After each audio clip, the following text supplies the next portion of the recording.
Are you pressing the panic button on the Lakers now? Um, I'm not gonna press it, but it's close because the Lakers could have won. The Lakers could have won tonight. They could have won tonight, and really, if you think about it, I think that two plays really stood out for me tonight was the pass by LeBron where Luca said it was bad communication because he thought I was going one way, I was going another way, and we got to do better as far as communicating on the inbounds. And then the play where they reversed the call where the ball went out on Anthony Edwards, if that wasn't a foul, then the ball is and the Lakers are down one in that scenario. I do think the Lakers end up winning that game because of the guys like Luka and LeBron that you have that can get to the rack and get you a bucket. So it was a very extremely close game. The Lakers dropped two in Minnesota that they could have easily won both of them. This is a very competitive series. I do think the Lakers win game five and then they get to game six. If they can win game six, anything's can happen in game seven. So yeah, I'm not gonna say I'm pressing the panic button. I'm extremely nervous if I'm a Lakers fan because all I've been hearing is it don't matter about who this, who that, who this, who that. Lakers in five. I've been hearing that everywhere, no matter who they play. They were talking a lot about that, about the Rockets and the Warriors or even the Thunder. Y'all ain't might not even get past the Wolves. And Anthony Edwards too, man.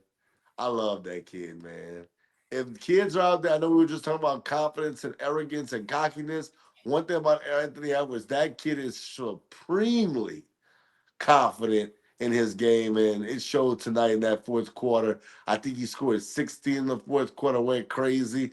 LeBron actually did not score in the fourth quarter, which a lot of people are giving him a hard time. I know Magic Johnson came out and said LeBron played the entire second half. He was like, you have to rest LeBron at some point. And they were up 10, so they could have rested LeBron for a little while. He's 40 So years old. are you giving LeBron a pass for for not scoring at all? I'm not giving him a pass per se, but I do think JJ Redick should have. I'm the same age as LeBron. I can tell you, bro, and I'm not in the best shape like I once was, but even when I was in shape, at 40 years old, bro, it's a different story than when you're 20 some years old. Give him some rest. Y'all were up double digits. Um, I know he's LeBron James, but y'all was up double digits heading into the fourth. Let him sit for the first few minutes. Let Luca run the show. And they didn't do that. I guess they tried to put the game away and it didn't work for him. But at the end of the day, LeBron trying to catch Jordan. He said he's trying to catch the ghost. You gotta come through in these moments, my brother. You gotta come through in these moments. It was a bad Well, pass. I'm definitely not giving him a Oh, pass we at know you're all, not. man. We know you're not. If you want to be in the conversation like MJ, you can't be going you can't be going scoreless in the fourth quarter during playoff time. Now you're down 3-1. LeBron is basically the blame for this game. I'm sorry. If LeBron would have just kept it consistent, the Lakers probably won this game. We wouldn't be talking about it right now. Only two shot attempts. I don't care if he needs rest or anything like that. You're the star. You're the guy, that guy. You're him. You gotta show up in these playoff times. I'm sorry, man. I can't give him a pass for that. Uh, Going scoreless in the fourth quarter. You had no impact at all. You were irrelevant. You talk about chasing a ghost. He was a ghost because he disappeared in the fourth quarter and nobody know know knew where he went. I didn't know where he went. And then the bad pass, you know, where obviously I gotta hold him accountable also. Now going to the Timberwolves, man. Last year, I was so critical of Anthony Edwards. Uh oh. Uh oh. Stranger This Things. this year, I haven't said a word about Anthony Edwards. I actually like what I see from Anthony Edwards. This so far, this team was at the point where like nobody thought about this team in the playoffs. They were fighting to get into playoffs. Anthony Edwards has showed up. He's going toe to toe, getting physical with LeBron right now. Like, yo, Yep. you ain't that guy no more. I'm him. I'm about to show you who I am. And I think during these playoff moments, it defines who you are as a player. You know, definitely Carmelo didn't do that. But yeah, but yeah, man. So I like what I see right now. I am worried about the Lakers. I would press the panic button on them right now. You're down 3-1 right now. You gotta win this game though, man. Like That's a fact. You got LeBron, you got AR. You gotta win this game, man. But the thing is though, man, this is this is all your fault, by the way, why this is happening right now. Yeah, I'm talking to you. This is My your fault. fault.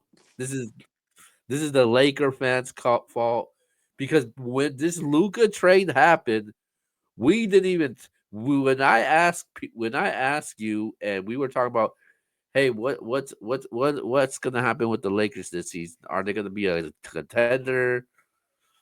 Then you was like, oh yeah, they ain't gonna be a contender, but you know they'll fight to be in the playoffs.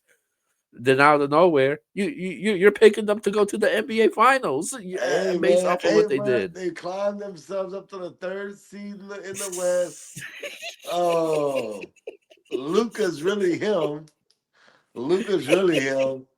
Oh, I like what I was So seeing so from when that Austin trade so when Reeves. that trade happened, I thought it would why take didn't you?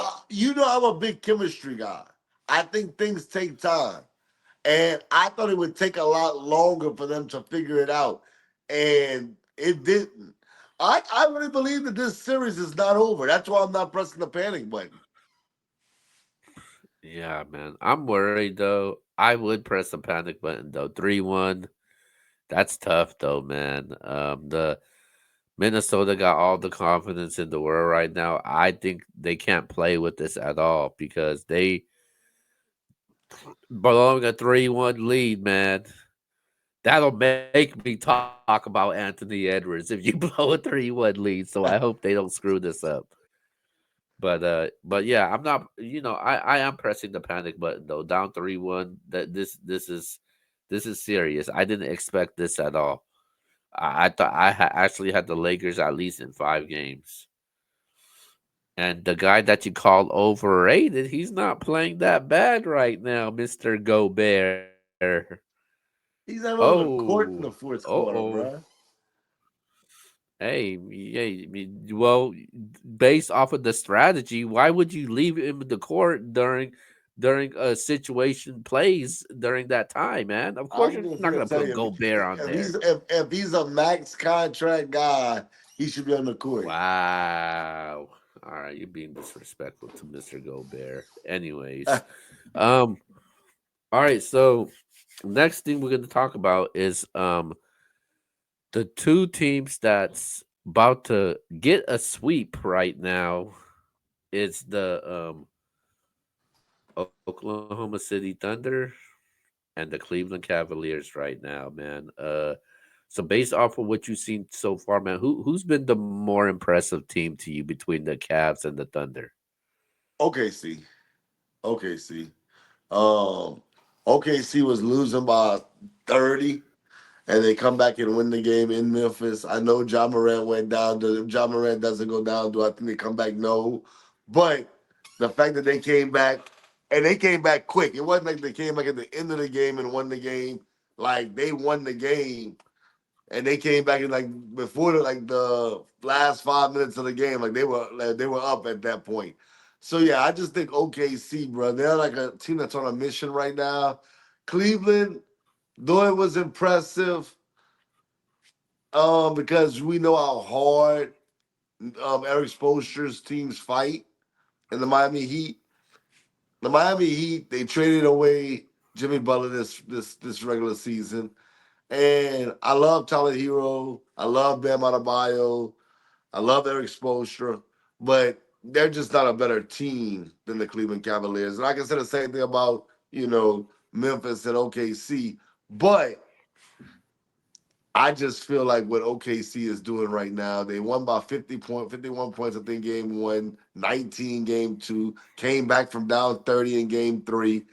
It's something special in OKC they're doing. And going into that draft with Chet Holmgren, I kept telling y'all Chet Holmgren should be the number one pick. Now shout out to Paulo. Paulo got one against Boston. Got to give him his credit.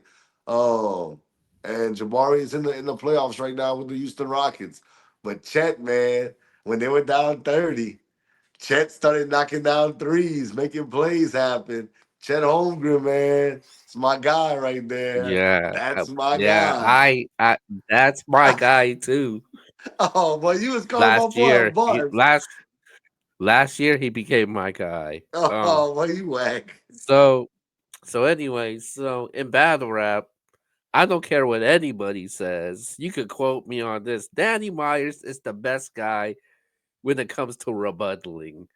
So with that being said, I'm about to rebuttal you now. Um, so the Cleveland Cavaliers has been more the impressive team. You mentioned the margin of victories that that the OKC has won by. Last game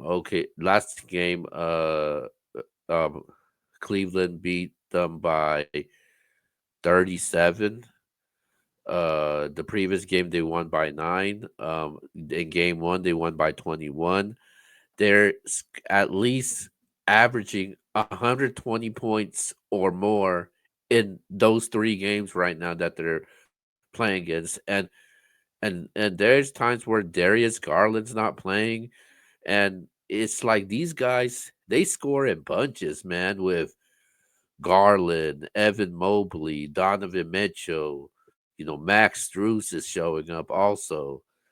This is a dangerous team, man. The more I watch this team, man, the more I tell myself, damn, maybe they can contend with the Boston Celtics. Oh, I like But then that. Keep that again, energy. but then again, I said they don't got Jason Tatum, and I come back to reality. But I honestly feel like Cleveland has been really impressive though. Like I like the core that this team has though, man. This team is deadly though, man. Like their starting five. I like what they have with Mobley, Max Struess, guys like Jaron Allen on the block, and then they got